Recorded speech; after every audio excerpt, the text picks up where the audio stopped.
ಎಲ್ಲರಿಗೂ ಶುಭ ಸಂಜೆ. ಇಂದು 91ನೇ ಪ್ರಶ್ನೆಯ ಮುಖಾಂತರ ನಾವು ನಮ್ಮ ತರಗತಿಯನ್ನು ಪ್ರಾರಂಭಿಸೋಣ. ಸೊ 91ನೆಯ ಪ್ರಶ್ನೆ, ಭೂಮಿಯ ಮೇಲಿನ ನೀರಿನ ದೊಡ್ಡ ಆಕಾರ ಅಂತ ಹೇಳಿ ಕೊಟ್ಟಿದ್ದಾರೆ. ಹೌದಾ?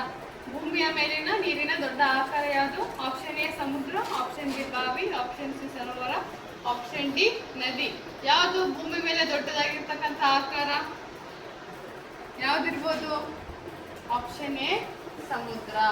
ಬಾವಿ, ಸರೋವರ, ನದಿಯನ್ನು ನಮ್ಮ ಊರಲ್ಲಿ ನೋಡ್ತಿದ್ದಾನೆ. ಸಮುದ್ರ ನಮ್ಮ ಊರಲ್ಲಿ ನೋಡ್ತೀವ? ಇಲ್ಲ ತಾನೆ. ಸಮುದ್ರ ಏನು ನೋಡ್ತೀವಿ ನಾವು? ಭೂಮಿ ಮೇಲೆ ಭಾಗದಲ್ಲಿ ಸಮುದ್ರ ನೋಡ್ತೀವಿ. ಸರಿಯಾದ ಉತ್ತರ ಆಪ್ಷನ್ ಎ.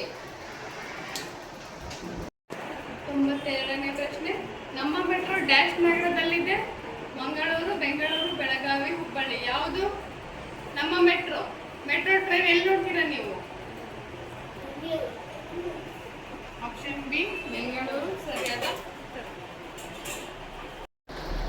93ನೇ ಪ್ರಶ್ನೆ, ಭೂಮಿಗೆ ಅತಿ ಹತ್ತಿರದಲ್ಲಿರುವ ನಕ್ಷತ್ರ? ಆಪ್ಷನ್ ಎ ಸೂರ್ಯ, option B Proxima Centauri, option C ಚಂದ್ರ, ಆಪ್ಷನ್ ಡಿ ಮಂಗಳ. ಭೂಮಿಗೆ ಅತಿ ಹತ್ತಿರದಲ್ಲಿರೋ ನಕ್ಷತ್ರ ಯಾವುದಪ್ಪ ಅಂದರೆ ಆಪ್ಷನ್ ಎ ಸೂರ್ಯ ಸರಿಯಾದ ಉತ್ತರ. 94ನೇ ಪ್ರಶ್ನೆ, ಕರಾವಳಿ ಪ್ರದೇಶದ ಜನರ ಪ್ರಮುಖ ಕಸುಬು ಅಂದ್ರೆ, ಈಗ ನದಿ ತೀರದಲ್ಲಿ ಸಮುದ್ರ ತೀರದಲ್ಲಿ ಕೆಲಸ ಮಾಡ್ತಿರ್ತಾರಲ್ಲ, ಅವ್ರದ್ದೇನ್ ಕಸುಬು ಇರ್ತೈತಿ? ಅವ್ರೇನ್ ಕೆಲಸ ಮಾಡ್ತಾರ ಅಲ್ಲಿ? ಮೀನುಗಾರಿಕೆ ಮಾಡ್ತಾರ, ಕೃಷಿ ಮಾಡ್ತಾರ, ಕೋಳಿ ಸಾಕಾಣಿಕೆ ಮಾಡ್ತಾರ, ಅಥವಾ ಹೈನುಗಾರಿಕೆ ಮಾಡ್ತಾರ? ಮೀನು ಸಾಕಾಣಿಕೆ ಅಂದ್ರೆ ಮೀನುಗಾರಿಕೆ, ಹೌದಲ್ಲ? ಅವ್ರ ಕಸುಬೆ ಮೀನುಗಾರಿಕೆ. ಯಾಕಪ್ಪ ಅಂದ್ರೆ ನದಿ ತೀರ ಸಮುದ್ರ ತೀರದಲ್ಲಿ ಇರ್ತಾರ, ಮೀನನ್ನ ಹಿಡ್ಕೊಂಡ್ ಬರ್ತಾರ, ಏನ್ ಮಾಡ್ತಾರ? ಮೀನನ್ನ ಸೇಲ್ ಮಾಡ್ತಾರ. ಅದರಿಂದ ಅವ್ರ ಜೀವನ ನಡೀತೈತಿ. ಅಲ್ಲಿ ಮೀನ್ ಸಿಕ್ಕರೆ ಇಲ್ಲಿ ಅವರಿಗೆ ಜೀವನ ನಡೀತೈತಿ. ಹೌದಾ? ಸೊ ಹಂಗಾಗಿ ಕರಾವಳಿ ಪ್ರದೇಶದ ಜನರಿಗೆ ಇದು ಪ್ರಮುಖ ಕಸುಬು ಯಾವ್ದಪ್ಪ ಅಂದ್ರೆ ಮೀನುಗಾರಿಕೆನೇ ಅವರಿಗೆ ಪ್ರಮುಖ ಕಸುಬಾಗಿರ್ತದೆ.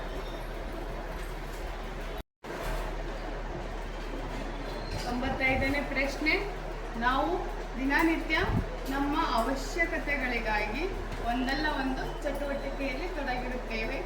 ಈ ಚಟುವಟಿಕೆಗಳನ್ನು ಹೀಗೆನ್ನುತ್ತಾರೆ: ಶಕ್ತಿ, ಕುಟುಂಬ, ಕೆಲಸ, ಸಂಸ್ಕೃತಿ. ನಾವು ಚಟುವಟಿಕೆ ಮಾಡ್ಬೇಕಾದ್ರೆ ಮೊದಲು ಏನ್ ಬೇಕು? Very good. ಆಪ್ಷನ್ ಸಿ ಕೆಲಸ. ಕೆಲಸ ಇದ್ರೆ ನಾವು ಚಟುವಟಿಕೆ ಮಾಡಕ್ಕೆ. ಸುಮ್ಮನೆ ನಾವು ಚಟುವಟಿಕೆ ಮಾಡಿದ್ರೆ ಏನ್ ಮಾಡ್ಬೇಕು? ಇಲ್ಲ ತಾನೆ. ಕೆಲಸ ಇದ್ರೆ ಚಟುವಟಿಕೆ ಮಾಡಬೇಕು. ಸೊ ಸರಿಯಾದ ಉತ್ತರ ಆಪ್ಷನ್ ಸಿ ಕೆಲಸ.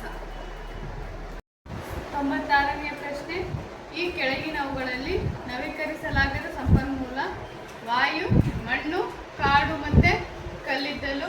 ಇದಕ್ಕೆ ಸರಿಯಾದ ಉತ್ತರ ಯಾವುದಪ್ಪ ಅಂದ್ರೆ ಆಪ್ಷನ್ ಡಿ ಕಲ್ಲಿದ್ದಲು. ಇದಕ್ಕೆ ಸರಿಯಾದ ಉತ್ತರ.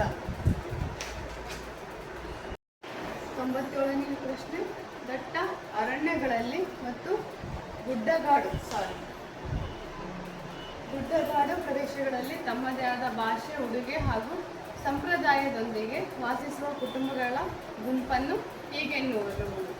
ಆಪ್ಷನ್ ಎ ಬುಡಕಟ್ಟು ಸಮುದಾಯ, ಬಿ ಗ್ರಾಮೀಣ ಸಮುದಾಯ, ಸಿ ನಗರ ಸಮುದಾಯ, ಡಿ ಕರಾವಳಿ ಸಮುದಾಯ. ಸರಿಯಾದ ಉತ್ತರ ಆಪ್ಷನ್ ಎ ಬುಡಕಟ್ಟು ಸಮುದಾಯ ಸರಿಯಾದ ಉತ್ತರ.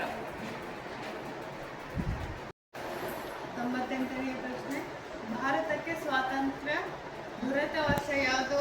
14ನೇ ಆಗಸ್ಟ್ 1947, 15ನೇ ಆಗಸ್ಟ್ 1948, 15ನೇ ಆಗಸ್ಟ್ 1947, 14ನೇ ಆಗಸ್ಟ್ 1948. ಯಾವುದು? 15ನೇ ಆಗಸ್ಟ್ 1947 ನಮ್ಮ ಭಾರತಕ್ಕೆ ಸ್ವಾತಂತ್ರ್ಯ ದೊರೆತ ವರ್ಷ. ನಾವು ಅದನ್ನ ಸ್ವಾತಂತ್ರ್ಯ ದಿನಾಚರಣೆ ಅಂತ ಹೇಳಿ ಕರಿತೀವಿ. ಹೌದಾ?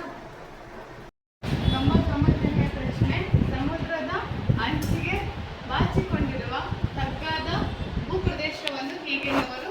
ಉತ್ತರ ಮೈದಾನಗಳು, ಕರಾವಳಿ ಮೈದಾನಗಳು, ದಕ್ಷಿಣ ಮೈದಾನಗಳು, ಪರ್ಯಾಯ ಪ್ರಸ್ಥಭೂಮಿ.